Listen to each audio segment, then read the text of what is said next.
আসসালামু আলাইকুম বন্ধুরা, আমার চ্যানেলে আপনাদের সকলকে স্বাগত।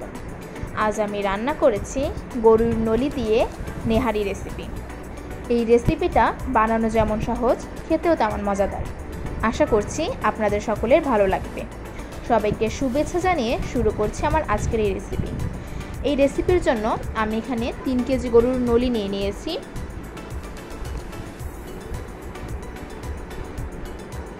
এরপর একটা পাতিলে দিয়ে দিচ্ছি সাদা তেল।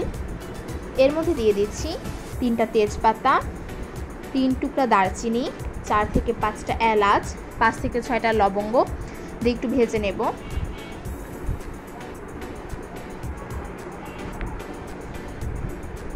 এখন এর মধ্যে দিয়ে দিচ্ছি 1 বাটি পেঁয়াজ বাটা। পেঁয়াজ বাটা দিয়ে একটু কষিয়ে নিতে হবে যেন পেঁয়াজের গন্ধটা না থাকে। এরপর এর মধ্যে দিয়ে দিচ্ছি 2 চা চামচ রসুন বাটা, 2 চা চামচ আদা বাটা,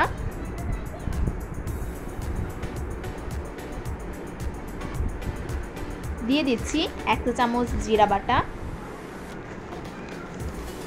দিচ্ছি 1 চা চামচ ধনিয়ার গুঁড়ো,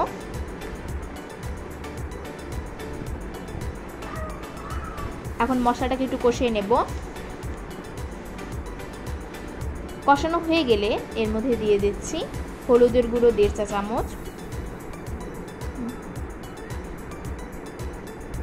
দিয়ে দিচ্ছি 2 চা চামচ মরিচের গুঁড়ো, দিয়ে একটু নেড়ে চেড়ে নেব। এখন এর মধ্যে দিয়ে দিচ্ছি 1 কাপ পানি যেন মশলাটা পুড়ে না যায়। পানি দিয়ে মশলাটাকে একটু কষিয়ে নিতে হবে।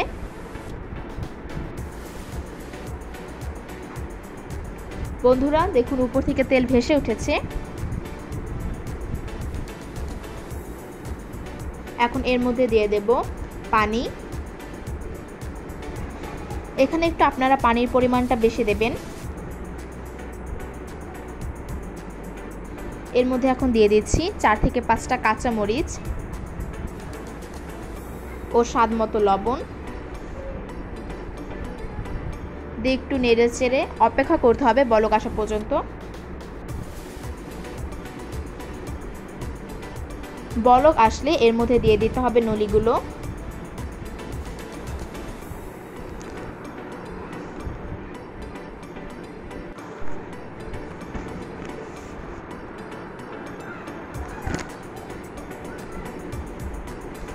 এখন 3 থেকে 4 ঘন্টা অল্প আঁচে রান্না করে নিতে হবে। 3 ঘন্টা পর আমি একটা বাটিতে নিয়ে নিচ্ছি 1 কাপ আটা। এর মধ্যে দিয়ে দিচ্ছি পানি, দিয়ে আটাটা একটু গুলিয়ে নেব।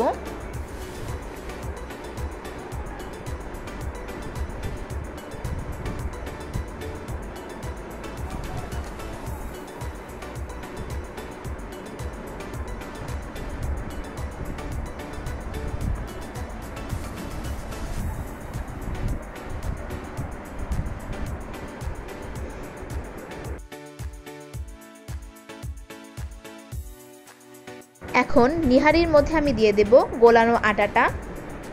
এখানে গোলানো আটাটা দেওয়ার ফলে নিহারির ঝোলটা আরেকটু ঘন হয়ে আসবে।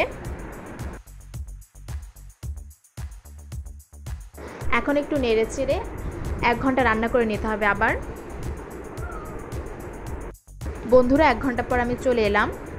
দেখুন নিহারির কালারটা কত সুন্দর এসেছে। এখন আমি একটা কড়াইতে দিয়ে দিচ্ছি পেঁয়াজ কুচি ও সাদা তেল। এখানে পেঁয়াজটাকে বেরেস্তা করে নেব।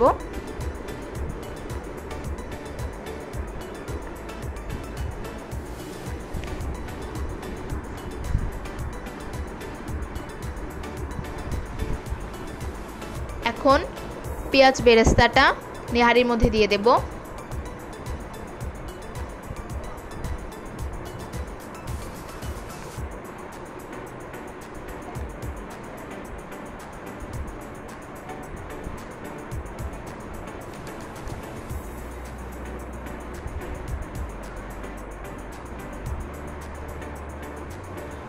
বন্ধুরা আমার এখানে লবণের পরিমাণটা একটু কম হয়েছিল, যে কারণে আমি আবারও লবণ দিয়ে দিচ্ছি। আপনারাও লবণটা একটু চেক করে নেবেন। এরপর আমি এর মধ্যে দিয়ে দিচ্ছি ধনিয়ার পাতা, দিয়ে 3 থেকে 4 মিনিট রান্না করে নিতে হবে। 3 থেকে 4 মিনিট পর নামিয়ে নিলেই হয়ে যাবে আমার আজকের রেসিপি। বন্ধুরা, আমার রেসিপিটা যদি আপনাদের ভালো লাগে তাহলে লাইক, কমেন্ট, শেয়ার করতে ভুলবেন না এবং এরকম রান্নার ভিডিও পেতে আমার চ্যানেলটা সাবস্ক্রাইব করে রাখবেন। সবাইকে ধন্যবাদ।